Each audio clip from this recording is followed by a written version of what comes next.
everybody. Welcome to the Drew Grimaldi podcast. We have a very special guest with us here today, the author, Dennis Brennan. We have him here. Thanks for coming on. Thanks for inviting me back, Drew. I appreciate it. Of course. Well, I appreciate you coming on because I want to try out some new stuff. I want to be able to watch a video with you and then have us kind of go after it, So let me try this out here. So because I think that this is the best way to do it here. All right. So this one here, let's check this one out. So I was just telling you about this one. So this video here, that the first one here, this is a transgender, a transgender attorney who goes absolutely apeshit. And with your law background, I was curious what your thoughts are with this. Let me pull it here. There it is. All right, let's see if we can get this jiving here. But check this one out here, because this one is pretty crazy. I pointed you to the exact paragraph. It's her education. Stop Because you don't want to hear what the argument is. Stop! You interrupt me one more time, you are being held in direct contempt of court, and Yes, you can ma'am. wipe that smirk off. I don't have a your face. smirk on my face. Oh, yes, you I do. do not. I am not going to tolerate this from you, sir. Yes, ma'am. Fill out the request, get the form from our court clerk's office on the second floor, make sure it comports with what you've brought already, get it filed, mailed in, whatever you need to do. Let us assess her request. If it's, My client's not seen her child. There is no order in this court, and there's been no jurisdiction found that this court has jurisdiction over this child. You can tell with its voice that it's definitely transgender. Never lived. I did not. There was a pause. There was a break. I wasn't done with my argument. and I was not done with my statement. You interrupted again. Do not throw your... I did not throw. It fell off the bench. Please stop stating things that are not true, ma'am. Sir, you've got a room full of witnesses. I do. Please stop stating things that are not true, says the woman pretending to be a man. I'm not upset, and I'm not arguing. You're not letting me make an argument. I'm not red in the face, ma'am. I'm not. Stop. Our court reporter cannot get what we're both saying.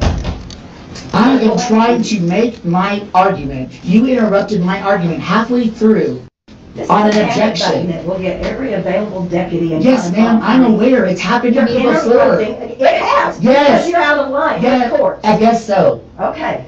If I push that Or maybe button, because I'm a transgender attorney. Oh, here we go. I don't know what you are. You do, ma'am. It's not, you do. I don't know whether You do, you're ma'am. You do. You Other do. than you have just now No, advised me, ma'am, and you that do. doesn't have You do. anything to do with It's happened when we anything. talked on the phone. That wasn't talking, let me tell you. You were entirely inappropriate. You were yelling at me, and I did She's not taking any of that shit. And I didn't know you from Adam. I said, my name is Rob Hopkins. I'm an attorney in Oklahoma City. No, sir, you did not. Okay. Okay? There's no one there to know that, right? Okay. So we are pausing this until you get the ADA request form filled out and it gets processed. So we're going to pause the hearing on jurisdiction that's been set twice. I drove an hour and a half to have the hearing. My client's available. Oh my God, an hour and a half. That's such a long And drive. We are simply not even taking testimony. Is your client available telephonically? Yes, ma'am. Yes, ma'am. Well, then get her on the phone. Thank you. Your Honor, to which we would object. This is as clear as the nose on my face that this woman will not appear before this court because she has a warrant for stealing. Objection, you're saying that's not true. And you're ready to Fine, sir. step at me and say, or shout at me. I'm not putting down here. No, we're stopping. Get out of my face, I've been sir. doing that for a long Get out of time. my face, sir. You may step Get out of my face. You should leave this county. Get out of my He face. says you should leave this county. That's Get out of my fucking face. funny. People, my friend, you're being ugly. And get out of my face. Why? Because you're in direct contempt of court. He shouted at me. No, I'm not being, you did not even say that I was You are incontent. in direct. No, I'm not doing Judge, my I stuff. apologize, but I felt very threatened by this person. The screaming and the yelling in court, I've never even heard that before in this courtroom.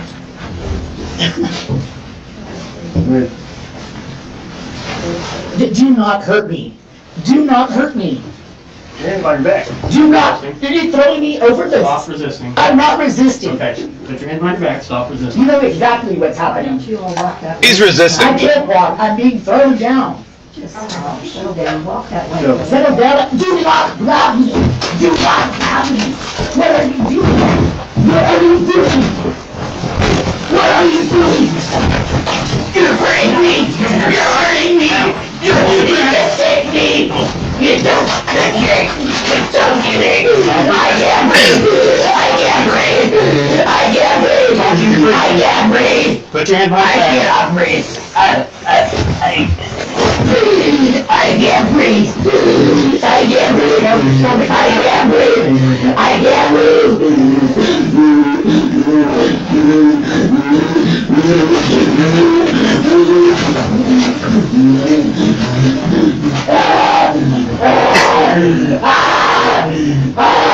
Help! Somebody call 911. Please. Please. Please. Please. Please. Back to security. Ow! Ow! Ow! Ow! Ow! Ow! Ow! Ow! We do it all. Security. Somebody call 911! Somebody call 911!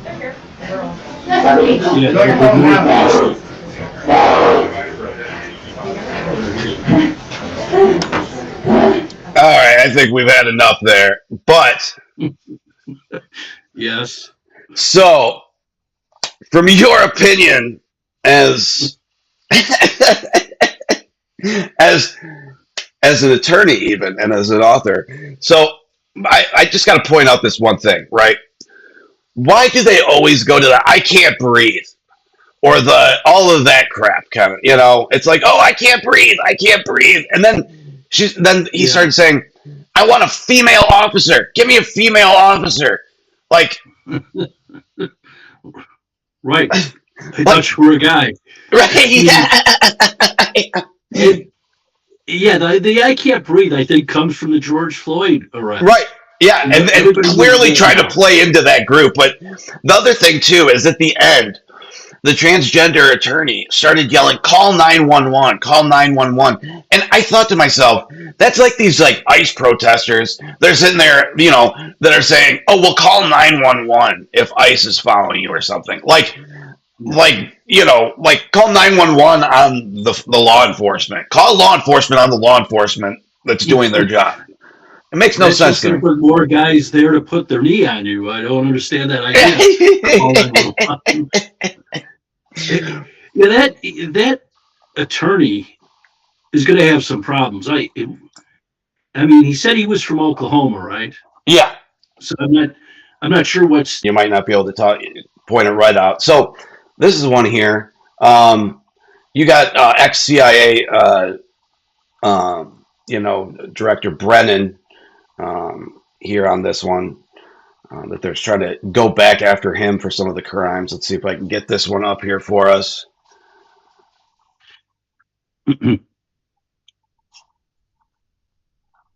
All right. We get it. There we go. This case, but it shows that over the past 10 years there's been failure after failure to try to identify something that wrongdoing in this case. But part of this is to harass, to try to hurt individuals reputationally, professionally, financially, trying to keep the story alive as a way to deflect from other issues and challenges that they face. So again, I'm not surprised by this. I'm very dismayed and disappointed by it. I'm also very troubled that we have people in government who seem to be so mean-spirited that they try to hurt individuals, hurt people, their families, and others. And they claim to be part of the Republican Party. This is not the Republican Party that I work with. or that you worked with, they're people of integrity who never would have thought the Department of Justice would have fallen as far as it has. And so, again, every day when I wake up, there's something new that I just find just being so surreal and separated from the government and the reality that I worked in for 33 plus years. But again, I take every day as it comes. That guy's such a scumbag. He's a disgrace to the name. He really is. Believe it. How do? I mean, the thing is he sitting there talking about how the Republicans are just trying to go after him because he's a political enemy, and Trump's trying to go after his political enemies and cause them financial harm, reputational harm, put them in jail. Oh, you mean like what the Democrat Party did to Donald Trump? That you're bitching that's now happening to you? Well, maybe that's what needs to happen so that type of lawfare never fucking happens again. Yeah. Lawfare is always a tough one because you do have people asking, like, what do you think about, Trump going after his enemies? And it's like, well, if they've committed a crime, I'm okay with it, obviously. Right. Yeah, exactly. We're not arresting somebody we're not arresting Mother Teresa here. Right. And it seems like whether it's Brennan, were the things they did to set, up this story about Trump in the first term, all made up, as we find out now. Right. Yeah, someone should have to pay a price for that, and it should be criminal charges. I agree. The Southern Poverty Law Center with the recent indictment of them. If that's true, these guys do more damage than, a foreign country could do to us. Correct. Yeah, 100%. And I think, too, the Democrats are trying to dissect that and really play it down. Like hearing, Chuck Schumer talk about how, going after the, Southern Poverty Law Firm is just more lawfare from the corrupt Trump administration. Like, we have fucking receipts. This investigation was open during the Biden administration. And they dropped it. I wonder why. Because Joe Biden lied and said that Charlottesville was the reason he fucking ran for president, when we now know it was all a hoax, down to the Very Fine People hoax, and that the Southern Poverty Law Firm had somebody that they paid that was there to organize the whole thing. Yeah, and they provided transportation, apparently. You wonder, because, when Biden gave that weird speech, because that's the one where they had the red background. Yes, but he had that weird one, then he had one before that where he announced he was running, I think. Yeah. But, yeah, the weird background with the guard standing at the back, it looked weird. What was that? That was weird. It was very Nazi-esque, Yes. And it was very dark and red and, nasty. Yes. You thought, wait a minute, are you talking about yourself? But when he was saying all this stuff, and when he started out with the greatest threat to the United States is white supremacy, and I'm thinking, like what? Is it? Like what? Because it's not. I mean, let's face it, there was terrible racism for years. I agree, yeah. I think the country's put that behind them, Yeah. And going with that too, we're striving to be a more perfect union, right?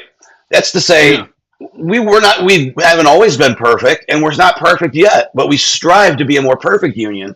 So that's what always bothered me. Like, you guys want to delete history about the Southern, the Civil War, all this stuff. You want to delete all this history, and it just never made sense to me. There was always that disconnect there, with absolutely, they want to destroy this history. It does tell you the power, though, of the media and of suggestion, because Democrats ran with that, and the Poverty Law Center gave it, I guess, credibility at the time. The media obviously gave it credibility. They didn't question it. Right. Like, to me, find some of these white supremacists you're talking about. I remember when they first started talking about the Proud Boys, and I'm like, who the heck are they? Right. I had no idea who they were. Yeah. Right. You would think every white guy would know. Who are the Proud Boys? Right. If it was such a bad thing. Yeah. Right. And then it turns out it was some Hispanic guy running it. Like, wait a minute. That doesn't work into that narrative. Right. It made no sense. But it actually did the job, because an awful lot of people believed it, probably innocently. Some of them, I suppose, politically want to believe it. They believe anything if their side could win. Right. But, it's a shame that the innocent people that are listening to the media or listening to Biden and his cohorts lie and think, oh, yeah, there's a lot of racism out there. And what do you do if you're the black guy? You're probably going, yeah, I was wondering about that when that guy, cut in front of me at the store. Right. Or he drove his car by me and looked at me. Right. What? Yeah. It's not racism. Well, it's the same thing, too. Idiots. Is that, I mean, I'm not a perfect human being, I'm not. But I never look at somebody and go, oh, that person's a different color, I'm going to treat them differently. Like, that would just never cross my mind because I'm a Christian, I just treat everybody with respect. I mean, even if my parents are liberals, I still have fucking dinner with them every Sunday, That's nice of you. But Way to keep the bond going. Yeah, that's how you do it. But it's having that dialogue, and it's like the Democrat Party knows that they can't win. They know that the white supremacist narrative was bullshit, but it was just a way of keeping down a group of people in a very dark way. And I just sit there and I think about it, with like DEI, excuse me, stuff like that. Before then, if somebody was of a different ethnicity and they're a pilot, for example, I would never have to sit there and go, oh, I hope they're qualified to be a pilot. Because I would just go, regardless of whatever color he is, whatever ethnicity he is, I would just say, oh, yeah, he's qualified to be there. He's a pilot. There's no racism there. But then when you add that element of DEI, that really almost brings in that element of racism, because you need to ask the question, is this guy qualified to be flying this plane? Well, that's the point Charlie Kirk made in one of his and then people use it as he's a racist. Well, watch the whole video. Watch the whole because video. that's not what he was saying. Exactly. But I agree. I think racism, mostly amongst the Democratic Party back in the day. Yeah. And now now I think that's gone, but you're right. They use it because they want to keep the black vote. Right. And some of the liberal white vote, although they're probably the instigators of it. And, it's like, okay, we're tricking you into thinking there's all these guys that hate you. And by chance, they're all Republicans. Right. It just happens. All the racists are over there. And you'll see it especially on social media, which is probably not a place to gauge anything, but you'll see people refer to Republicans or MAGA as racist, homophobe, Islamophobe, all at once, like they're everything. Right. They're the only people. Yeah. It's like, if you're in that group, you're a racist. It's like, well, I hate to break this to you, but there are, women, blacks, Hispanics that voted for Donald Trump. I mean, actually more than ever voted Republican in the past. Like the Latino vote came in very much so. And a lot of it, I think, came down to the Christian conservative. I mean, people were just like, they're sick of the weird shit, Yeah, well, I think Biden's administration went overboard. Oh, 100%. Which is strange, because when you think of like the guy, they chose Biden in order to have someone that was considered middle of the road. His record as a senator, it's like, he's kind of a conservative Democrat or a moderate Democrat. He'll be okay. And the way that they tried to bridge that gap too is like, well, look, he's got connections to David Duke. Like, what? How's that the connection you want to make to the middle? Right? That's not the one you want. He did the eulogy for Robert Byrd. Yeah, They don't argue about that. They're like, yeah, he did. Yeah, he did it. Yeah. Everybody loves Joe. Yeah. It makes me think he was never all there. Oh, I don't think he was. Yeah. There's a lot of people that think he was retarded way before that. But I got another video for you. Go ahead. Great. Okay, yeah, let's so this one here is the Sheila McCormick, the lady that stole all the FEMA money. Allegedly, yeah, you gotta say that, right? Let me. So they so like they ask these Democrats these questions, right? Hang on here. But like, and we'll do the Ilhan Omar one after this too. Just so you can see that one as well here.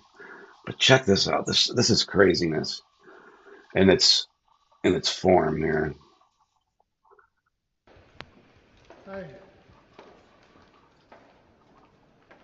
on the indictment, please. Well, it's an unjust indictment, and it seems like these intimidation tactics have been pervasive. We spent all week seeing different members getting censured, all in hopes of intimidating and kind of distracting from the Epstein files.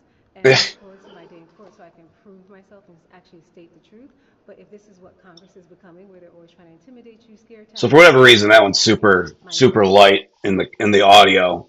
But essentially, she made the argument and tried to say that she's being targeted by the Trump administration and that it's racism. Well, you stole $5 million from FEMA. Like, what are you talking about? And she's talking. It's just, and these people live in their own world. And she added in there. She says it's all a distraction from the Epstein files. Can we stop? Can we stop this? Who? Nobody thinks that anymore. All the documents have been released, and to the farthest extent, that Epstein Trump connection was a hoax. If the Democrats had that, they would have released it before the 2024 election easily. Oh, absolutely. I mean, the Attorney General, when it was Merrick Garland in the Biden administration, they would have roasted Trump or anybody near Trump if they had any evidence. And I don't care. You'll hear people say, well, a court had a court order, you couldn't release things. Yeah, sure. Right. They would have released it. Yeah. That never stopped them before. Especially with leaks. They would have leaked it. Just that information. No other information to get any of their Democrats in trouble, but they would have just released the Trump information. They're like, oh, it was a leak. Sorry. They do it all the time with the Supreme Court. Right. And you've never seen Trump any evidence of, underage women. Now, I'll admit, he loves women. There is no doubt about that. Right, yeah. Don't we all, though? I mean, come on. Yeah. I mean, he's maybe more successful than most guys with the women, but we're human. Neither here nor there. We're human. There's women out there that would make the Pope look twice. Shame on me for looking. Well, it's a shame, though, that they color everybody. If you knew Epstein, and it's kind of, they pick and choose. I mean, Bill Clinton was with Epstein. Right. But they'll just feed him to the wolves now. It's like, well, we don't care about Clinton anymore. Right. One time they defended him for things he did in the White House with the interns. So it's very strange. And this congressman or former congresswoman, I know she said something like, "You're setting a bad precedent by forcing me out." And I'm thinking, well, that other guy, was it George Lopez, the one up in New York, the congressman? George Santos. Santos. Yeah, Lopez is a comedian, right? Yeah. I mean, he shouldn't be a congressman either. But I agreed. Yeah. Santos, they pushed him out before he was convicted, and it's like, okay. I mean, if that's the standard, that's the standard. I'd agree that it should be you're convicted, but they didn't want to do that.